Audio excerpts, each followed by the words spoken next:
ತಾಲೂಕಾ ಪಂಚಾಯತ್ ವಾಣಿಜ್ಯ ಮಳಿಗೆಗಳ ಅವಧಿ ಮುಕ್ತಾಯವಾಗಿದ್ದರೂ ಒಳ ಒಪ್ಪಂದ ಮಾಡಿಕೊಂಡು ಸರ್ಕಾರಕ್ಕೆ ನಷ್ಟಗೈಯುತ್ತಿರುವ ತಾಲೂಕಾ ಪಂಚಾಯತ್ ಕಾರ್ಯನಿರ್ವಾಹಕ ಅಧಿಕಾರಿಗಳ ಹಾಗೂ ಸಂಬಂಧಿತ ಅಧಿಕಾರಿಗಳ ವಿರುದ್ಧ ಶಿಸ್ತು ಕ್ರಮ ಕೈಗೊಳ್ಳಲು ಕರವೇ ಆಗ್ರಹ.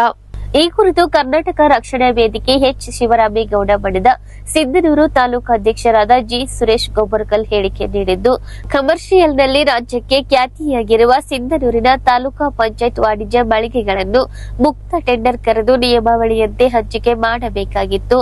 ಮಳಿಗೆಗಳ ಹಿಂದಿನ ಅವಧಿ ಮುಕ್ತಾಯವಾಗಿ 2 ವರ್ಷಗಳಾಗುತ್ತಾ ಬಂದಿದ್ದರೂ ಈ ಅವಧಿಗೆ ಸರ್ಕಾರಿ ನಿಯಮದಂತೆ ಕಮರ್ಷಿಯಲ್ ಮಳಿಗೆಗಳನ್ನು ಇಂದಿಗೂ ಟೆಂಡರ್ ಪ್ರಕ್ರಿಯೆ ಮಾಡಿಲ್ಲ. ಕೇವಲ ಕಾಟಾಚಾರಕ್ಕೆಂದು ನಮಗೆ ಕಳೆದ ಜನವರಿ 9ರಂದು ಪತ್ರದಲ್ಲಿ ಮಳಿಗೆಗಳನ್ನು ಖಾಲಿ ಮಾಡಿ ತಾಲೂಕಾ ಪಂಚಾಯತ್ ಸ್ವಾಧೀನಕ್ಕೆ ಒಪ್ಪಿಸುವಂತೆ ತಿಳುವಳಿಕೆ ಸೂಚನಾ ಪತ್ರ, ವಿಚಾರಣಾ ನೋಟಿಸ್ ಜಾರಿ ಮಾಡಿ ಕಾಲಹರಣ ಮಾಡುತ್ತಿದ್ದಾರೆ. ತಾಲೂಕಾ ಪಂಚಾಯತ್ ಕಚೇರಿಗೆ ಹೋಗಿ ಈ ಕುರಿತು ಮಾಹಿತಿ ಕೇಳಿದರೆ ಯಾವುದೇ ಮಾಹಿತಿ ಹೇಳುತ್ತಿಲ್ಲ.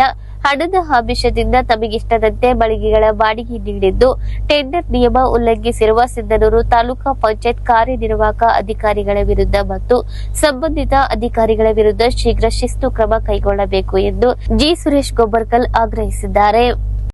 ಕರ್ನಾಟಕ ರಕ್ಷಣಾ ವೇದಿಕೆ ತಾಲೂಕು ಘಟಕ ಸಿಂಧನೂರು ಹಾಗೂ ಮಾಧ್ಯಮ ಮಿತ್ರರಿಗೂ ಸಾರ್ವಜನಿಕರಿಗೂ ಸಿಂಧನೂರು ತಾಲೂಕ್ ಪಂಚಾಯತ್ ವಾಣಿಜ್ಯ ಮಳಿಗೆಗಳು ಟೆಂಡರ್ ಮುಕ್ತವಾದ್ರನ ಟೆಂಡರ್ ಕರಿತೇ ಇಲ್ಲ.